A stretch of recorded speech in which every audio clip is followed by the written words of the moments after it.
Coastal incharge IG గారు అటువంటి గోపీనాథ్ జెట్టి నేను వచ్చాను.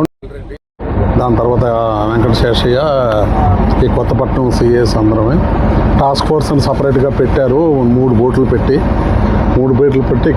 ఇక్కడ జువలదిన్ని, దాని తర్వాత కృష్ణపట్నం ఈ ఏరియాలోని పెట్రోలింగ్ చేసి కడలూరు కానీ అదర్ పాండిచ్చేరి బోట్లను కానీ ఇక్కడికి వస్తే అవి తీసుకొని వచ్చి అక్కడ పెట్టమన్నారు. దాని ప్రకారం తమిళనాడు నుంచి వచ్చి ఏ బోట్లైనా ఇక్కడి నుంచి దాని మీద ఇప్పుడు ఈ టాస్క్ ఫోర్స్ అని పెట్టి ఒక 3 బోట్లు పెట్టుకున్నాం. ఆ 3 బోట్లతోని 24 అవర్స్ ఇది ఉదయం మార్నింగ్ 8కి బయలుదేరితే మళ్ళీ నెక్స్ట్ డే మార్నింగ్ 8 గంటలకు వస్తారు వీళ్ళు. దీనిలో ఈ మధ్యలో ఎక్కడన్నా కడలూరు కానీ ఈ తమిళనాడు బోట్లు కానీ వస్తే పట్టుకొని తీసుకొచ్చి ఇక్కడ పెట్టమైంది. మొన్న ఒక 3 బోట్లు పట్టుకున్నాం మేము. అలాగే ఇక్కడ నుంచి కంటిన్యూ అవుతుంది 14వ తారీఖు ఇదే ఈ వరకు బ్యాన్ పీరియడ్ వచ్చే వరకు మేము ఇలా తిరుగుతాం.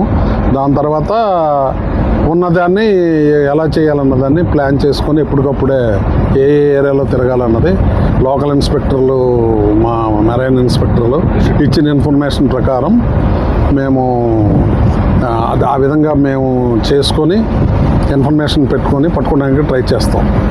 అంతేనే.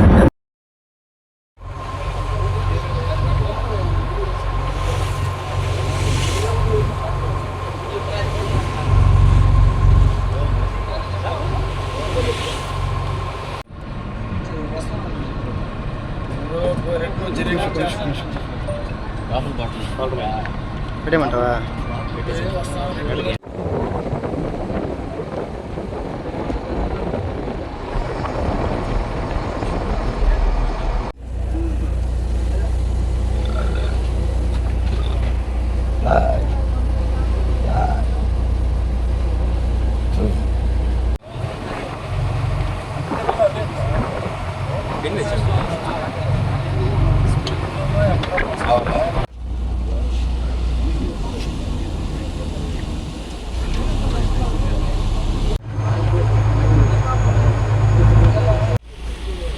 హలో, ఇప్పుడే కారాలు వచ్చి